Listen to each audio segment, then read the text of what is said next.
हर एक दिन एक भिखारी दरवाजे के पास आकर भीख मांगता था और घर का मालिक हमेशा घर के बाहर आते ही उसे देखकर फिर जाया करता और कई बार उसके लिए गालियां भी बकता। वो कहता, तू जिंदा ही क्यों है? पूरी जिंदगी ऐसे ही भीख मांगेगा क्या? धरती का बोझ क्यों बना बैठा है? और कभी कभी उस भिखारी को गुस्से में वह धक्का भी मार दिया करता। इतना कुछ हो जाने के बावजूद भिखारी के मुंह से सिर्फ यही निकलता कि भगवान तुम्हारे पापों को माफ़ करे। एक बार सेठ को धंधे में बड़ा नुकसान होने की खबर मिली। सेठ बहुत परेशान था कि तभी उसके दरवाजे पर वही भिखारी आया। गुस्से में अपना आपा खोते हुए सेठ ने उस भिखारी को पत्थर दे मारा। पत्थर लगने के कारण भिखारी का सर फूट गया और उसके सर से खून बहने लगा। फिर भी दर्द से कराहते हुए भिखारी ने इतना ही कहा, भगवान तुम्हारे पापों को माफ़ करे। भिखारी वहाँ से चला गया। सेठ सोच में पड़ गए। भिखारी को पत्थर मारा, फिर भी उसने सिर्फ प्रार्थना ही की। सेठ का गुस्सा शांत हुआ।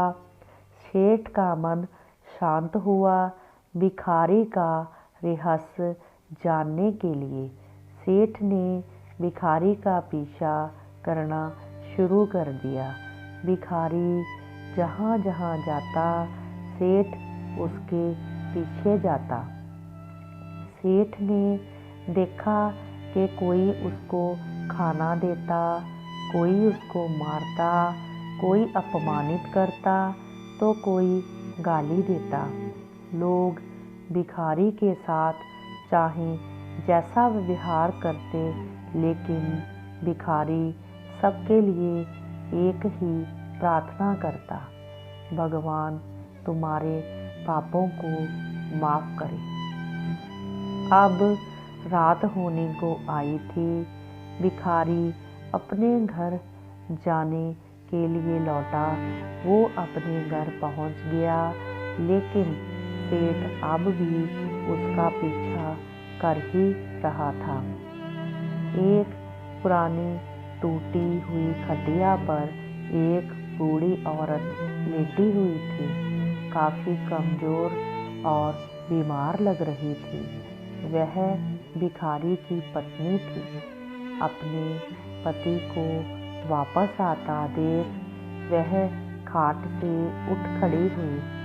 पत्नी ने अपने पति के भीख वाले कटोरे में देखा। उसमें सिर्फ आधी बासी रोटी थी। उसे देखकर वह बोली, आज बस इतना ही मिला? और हाँ, आपके सर से खून निकल रहा है, ये चोट कैसे लगी? बूढ़ा भिखारी बोला, आज बस इतना ही मिला। किसी ने कुछ दिया ही नहीं। सब ने गालियाँ दी और एक ने पत्थर भी मारा, इसलिए मेरा सर फट गया। एक गहरी ठंडी सांस लेकर बूढ़ा भिखारी फिर से बोला, यह मेरे ही पापों का फल है। तुम्हें याद है, कुछ सालों पहले हमें कितने अमीर थे? क्या कुछ नहीं था हमारे पास?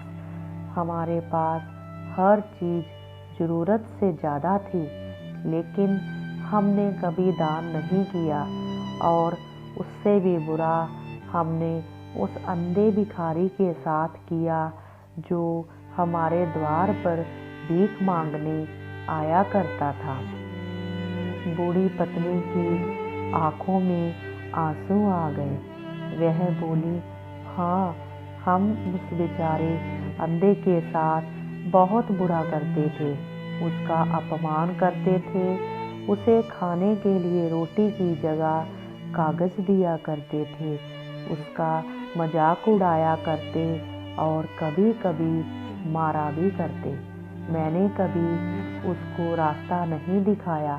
एक बार मैंने उसके मुंह पर मिट्टी भी फेंकी थी और वह हमेशा दुखी होकर यही कहता कि भगवान तुम्हारे किए की सजा देगा, भगवान तुम्हारे पापों को सजा जरूर देगा।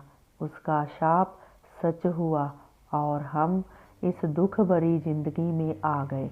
भिखारी बोला, हाँ उसका शाप सच हुआ, इसलिए मैं किसी को बद्दुआ नहीं देता, चाहे कोई मेरे साथ कैसा भी बर्ताव करे। मैं हमेशा उसके लिए प्रार्थना करता हूँ। मैं नहीं चाहता कि कोई भी हमारे जैसे ज़िंदगी का अनुभव करे, किसी को भी हमारे जैसा दुखों का सामना ना